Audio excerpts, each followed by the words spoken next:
ప్రార్థించుదము. కృపగల తండ్రి, దయగల ప్రభువా, నీ పరిశుద్ధ పాదాలకు స్తుతులు, వందనములు, స్తోత్రములు. ఈ ప్రత్యేక సమయం నీ వైపు చూస్తూ ఉండగా వేద పాఠశాల కార్యక్రమం ద్వారా మా అందరితో మీరు మాట్లాడమని, నీ వాక్య పరిచర్యలో మాకు నీ యొక్క ఆత్మీయమైనటువంటి అనుభవాలను దయచేయమని యేసు పేరిట వేడుకుంటున్నాము తండ్రి. ఆమెన్. ప్రేమైనటువంటి వార్లారా, ఈ ప్రత్యేక సమయం కొరకు మీ అందరికీ హృదయపూర్వకమైనటువంటి వందనములను, ఆహ్వానములను తెలుపుతూ ఉన్నాను. ఈరోజు మనము ఏర్పాటు చేసుకున్నటువంటి పరిశుద్ధ లేఖన భాగం హెబ్రీలకు రాసిన పత్రిక 4వ అధ్యాయం 1 నుంచి 11 వచనాలు గల పరిశుద్ధ లేఖన భాగంలో చూస్తూ ఉన్నాం. ప్రేమైనటువంటి స్నేహితులారా, మానవుని యొక్క జీవితంలో విశ్రాంతి అనున్నది చాలా ప్రాముఖ్యమైనదని మనం గమనించవచ్చు. మానవుడు పోరాడి దేని కొరకు అనంటే విశ్రాంతి కొరకే, దాన్ని పొందడానికి అనేక ప్రయోగాలు చేస్తూ ఉన్నాడు. అయితే విశ్రాంతి ఎక్కడ లభిస్తుంది? విశ్రాంతి ఎక్కడ లభిస్తుంది? విశ్రాంతి అనేది అక్కడ ఇక్కడ లభిస్తుందని కాదు, కానీ అది వెతకడం ప్రారంభించినటువంటి మనకు ఎక్కడ వెళ్ళినా అవిశ్రాంతే ఎదురవుతూ ఉంటుంది. విశ్రాంతి దొరకడం చాలా కష్టం.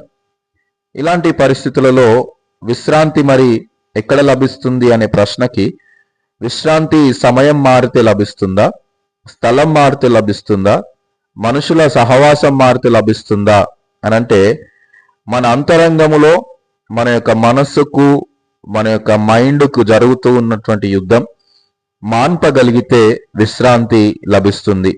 అది మాన్పడం సాధ్యమా అంటే, అది దేవునికి మనము సహవాసం చేసేటటువంటి వారంగా, దేవునితో ఉండేటటువంటి వారంగా ఉన్నప్పుడు మనము మన హృదయ లోతుల్లో ఉన్నటువంటి రహస్యములను ఎరిగినటువంటి దేవుడు మనల్ని నడిపించి మంచి విశ్రాంతిలోనికి నడిపించేటటువంటి దేవుడుగా ఉంటాడని ప్రభు పేరిట మీకు జ్ఞాపకం చేస్తూ ఉన్నాను.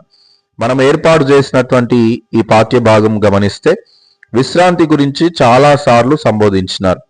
హెబ్రీ గ్రంథకర్త చెబుతూ ఉన్నటువంటి చాలా స్పష్టమైనటువంటి బోధ ఏంటంటే, ఎదుటి వ్యక్తికి అర్థమయ్యేటటువంటి రీతిలో నేను మాట్లాడాలనేటటువంటి ఉద్దేశం ఈ యొక్క గ్రంథకర్త 4వ అధ్యాయంలో ఆయన తపన మనం చూస్తాం. ప్రేమైనటువంటి దేవుని వారలారా, అయితే అర్థమయ్యేటటువంటి అవకాశం కొరకు జాగ్రత్తగా ఈ లేఖన భాగాన్ని రాస్తూ ఉన్నట్లుగా మనం చూస్తాం. విశ్రాంతి అనేటటువంటి పదం మనము పరిశుద్ధ గ్రంథములో ఆదికాండం 2వ అధ్యాయంలో మనం చూస్తాము. దేవుడు 6 దినములు ఈ లోకాన్ని సృజించిన తర్వాత 7వ దినం విశ్రాంతి తీసుకున్నట్లుగా మనం చూస్తాం. యెహోవా దేవుడు తీసుకున్నటువంటి విశ్రాంతి ఎలాంటిది? యెహోవా దేవుడు తీసుకున్నటువంటి విశ్రాంతి ఎలాంటిది? దేవుడు నిద్రపోయాడా? ఎవరితోనన్నా కలవకుండా ఉన్నాడా? మౌనం వహించాడా? అనేటటువంటి మాటలకు హెబ్రీ పత్రికలో ఈ గ్రంథకర్త మనకు చెప్పేటటువంటి ప్రయత్నం చేస్తూ ఉన్నాడు. మన దేవుడు సృష్టించినటువంటి ప్రతి దానిని బట్టి మంచిదిగా చూడడం జరిగింది. ఈ 7వ దినమున అది చేయు పనులను చూస్తూ సంతోషించినాడు. అవన్నీ కూడా సృష్టింపబడిన తర్వాత పని చేయడమును చూసి సంతోషించినట్లుగా మనం చూస్తాం. దీన్ని హిబ్రూ భాషలో సబాత్ అనేటటువంటి మాట వాడినారు, అంటే వీక్లీ డే ఆఫ్ రెస్ట్. ఈ సబ్బాతు లేదా సబాత్ అనేటటువంటి మాట ఆదికాండం 2వ అధ్యాయం 1 నుంచి 3 వచనాలు, నిర్గమాకాండం 20వ అధ్యాయం 8 నుంచి 11 వచనాలు, నిర్గమాకాండం 23వ అధ్యాయం 12వ వచనం వరకు, నిర్గమాకాండం 31వ అధ్యాయం 12 నుంచి 17 వచనాల్లో మనం గమనిస్తే, ఇది పాయింట్ నెంబర్ 1 ఏంటంటే దేవుడు ఏర్పాటు చేసినటువంటి దినం. 2వది విశ్రాంతి దినం. 3వది పరిశుద్ధ దినం. 4వది ప్రతిష్ఠితమైనటువంటి దినం. ఈ విశ్రాంతి దినం అనేది ఆచరింపని వాడు శిక్ష లేదా మరణ శిక్ష నొందవలసిందే అని నిర్గమకాండం, లేవికాండంలలో చెప్పబడుతూ ఉంది. ఇది పరిశుద్ధ దినం. లేవికాండం 23:3 ప్రకారంగా ఇది పరిశుద్ధ సంఘముగా ఏర్పాటు చేయబడేటటువంటి దినంగా మనం చూస్తాం. మొదటి ఉపాంశం ఏంటంటే విశ్రాంతి దినం కొరకు మనము భయం కలిగి ఉండాలి. విశ్రాంతి దినం కొరకు మనం భయం కలిగి ఉండాలి.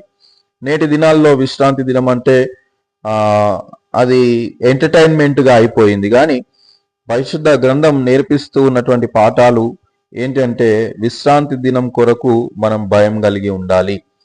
విశ్రాంతి దినం గురించి మనం భయం కలిగి ఉండాలని హెబ్రీ గ్రంథకర్తలో హెబ్రీలకు రాసినటువంటి పత్రిక 4వ అధ్యాయం 1లో అర్థం కావాలి అనేటటువంటి ప్రయత్నం గ్రంథకర్త చేస్తూ ఉన్నాడు. హెబ్రీ 3:12-13 మనం గమనిస్తే, సహోదరులారా, జీవము గల దేవుణ్ణి విడిచిపోవునట్టి విశ్వాసము లేని దుష్ట హృదయము మీలో ఎవని యందైనను ఒకవేళ ఉన్నదేమో అని జాగ్రత్తగా చూసుకొనుడి. అంటే దుష్ట హృదయముతో, కఠిన హృదయముతో, భ్రమతో ఉండకూడదు. మీ విశ్వాసములను ప్రతిదినము జాగ్రత్తగా చూసుకునే ప్రయత్నం మీరు చేయాలి.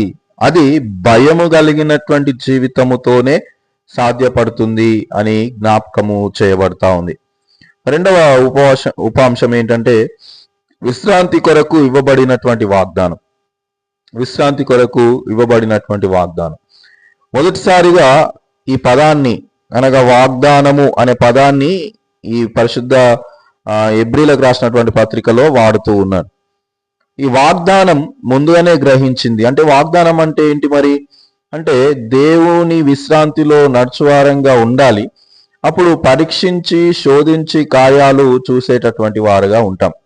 కాలేబు, యెహోషువ చేసినటువంటి పనులు సంఖ్యాకాండము 13వ అధ్యాయము, సంఖ్యాకాండం 14వ అధ్యాయం, సంఖ్యాకాండం 31వ అధ్యాయంలో మనం చూస్తే, కాదేశులో ఉన్నప్పుడు కాలేబు ముందుగానే వాగ్దాన దేశంకు వెళ్ళి దేవుడిస్తానన్నటువంటి మాటలను ప్రజలు నమ్మినా నమ్మకపోయినా కాలేబు అక్కడ ఉన్నటువంటి యెహోషువ నాయకుడు నమ్మినట్లుగా మనం చూస్తాం.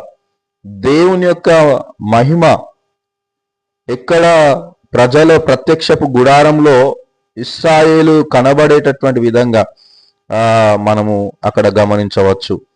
ప్రేమైనటువంటి దేవుని వారలారా, వాగ్దానం అనుభవించాలి అంటే నీ ఆరాధనలో విశ్వాసం ఉండాలి. విశ్వాసము హెబ్రీలకు రాసిన పత్రిక 11:1లో నిరీక్షింపబడు వాటి యొక్క నిజ స్వరూపమై ఉంటూ ఉన్నది. విశ్వాసం సంబంధం విన్న వాక్యంపై ఆధారపడి ఉంటుంది. వాక్యము హెబ్రీలకు రాసిన పత్రిక 4వ అధ్యాయం 12వ వచనంలో వాక్యము 2 అంచుల ఖడ్గము అని జ్ఞాపకం చేయబడతా ఉంది.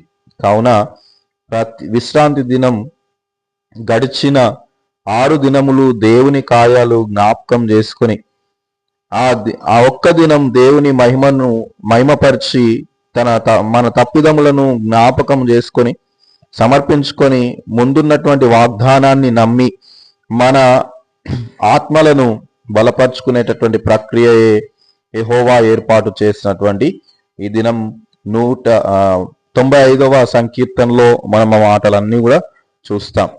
ప్రేమైనటువంటి వార్లారా, సృజించిన వాడు అరణ్యములో సృష్టించినాడు, సృష్టించినటువంటి ప్రజలను అరణ్యములో నడిపించినాడు.